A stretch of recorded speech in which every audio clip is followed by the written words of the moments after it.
Di sebuah negeri yang dijuluki Republik Islam, sebuah gereja tumbuh tanpa bangunan, tanpa papan nama, bahkan tanpa kebebasan. Ini adalah kisah orang-orang yang memilih terang meski harus berjalan dalam kegelapan. Inilah perjalanan kekristenan di Iran dari Revolusi 1979 hingga tahun 2025.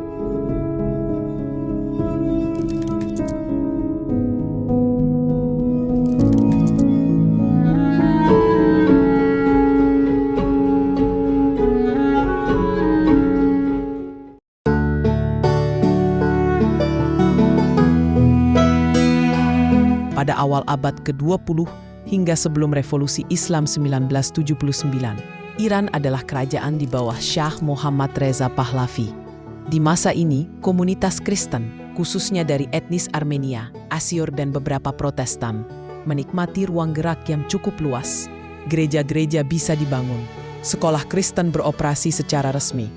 Bahkan ada kursi untuk wakil Kristen di parlemen Iran. Meskipun minoritas, sekitar 300.000 orang dari total 37 juta penduduk Iran. Mereka dianggap bagian dari masyarakat dan dihormati sebagai ahli Alkitab. Misionaris asing, khususnya dari Amerika dan Eropa, juga memiliki kehadiran aktif. Alkitab diedarkan secara terbuka. Namun, semua itu berubah dalam sekejap. Revolusi 1979 mengguncang fondasi Iran. Shah digulingkan dan Ayatollah Ruhollah Khomeini naik menjadi pemimpin spiritual sekaligus politik dalam sistem teokrasi. Konstitusi baru Republik Islam menegaskan Islam Syiah sebagai dasar hukum negara. Gereja-gereja tetap diberi status sebagai minoritas resmi, namun pengawasan meningkat. Misi Kristen dianggap sebagai alat barat, dan konversi dari Islam ke Kristen disebut sebagai bentuk pengkhianatan. Lahir dari perubahan ini adalah era ketakutan bagi para petobat baru. Gereja-gereja Protestan yang dulunya bebas, sekarang diawasi ketat. Pemimpin gereja harus menyerahkan daftar anggota mereka kepada pemerintah. Jika ada Muslim yang hadir, gereja bisa ditutup. Sepanjang tahun 1980-an hingga 2000, represi meningkat. Banyak pemimpin gereja menjadi target. Contoh paling tragis adalah Pastor Haik Hovsepian Meher, yang pada 1994 setelah memperjuangkan pembebasan seorang petobat dari Islam. Pastor Mehdi Dibaj, ia berkata dalam surat terakhirnya, "Kami tidak bisa berdiam diri ketika saudara kami ditahan karena iman." Penganiayaan terhadap para petobat Kristen dari latar belakang Islam berlangsung sistematis. Mereka kehilangan pekerjaan, pendidikan, bahkan keluarga. Banyak dari mereka dipenjara tanpa pengadilan yang adil. Namun di tengah tekanan ini, sesuatu yang luar biasa terjadi. Gereja rumah mulai tumbuh, diam-diam, tapi cepat.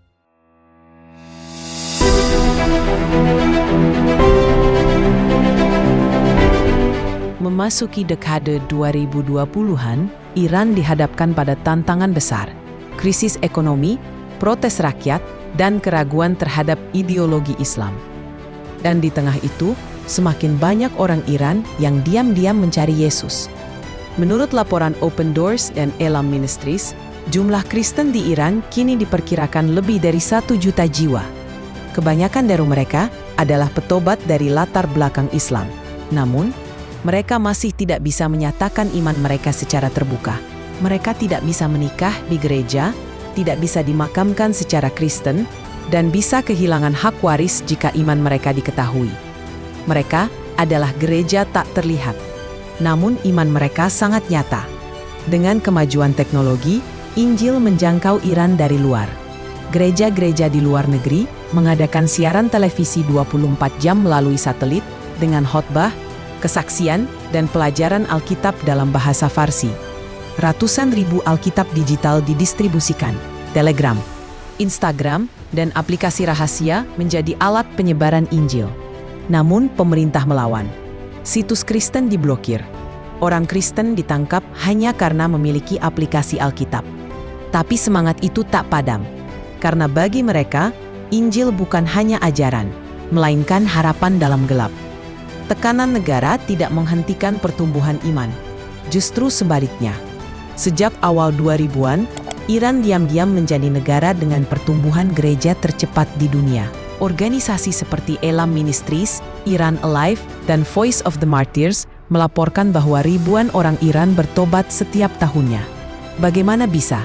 Banyak anak muda mulai mempertanyakan Islam setelah melihat kemunafikan rejim. Media satelit dan internet memperkenalkan mereka pada pesan Injil. Dan yang mengejutkan, banyak orang Iran melaporkan mengalami mimpi atau penglihatan tentang Yesus, yang menjadi awal perjalanan iman mereka. Gereja-gereja rumah bertumbuh, meski mereka tahu risikonya. Penggerebekan, penjara, dan penyiksaan.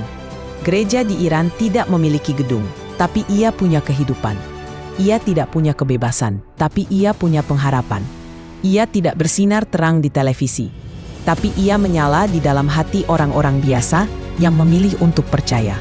Dari darah martir hingga mimpi yang ilahi, kekristenan di Iran menunjukkan bahwa tidak ada kekuatan di dunia ini yang bisa menghentikan pekerjaan Tuhan. Yesus berkata, "Aku akan membangun jemaatku dan alam maut tidak akan menguasainya." Matius 16:18. Dan di Iran, janji itu sedang digenapi, hari demi hari.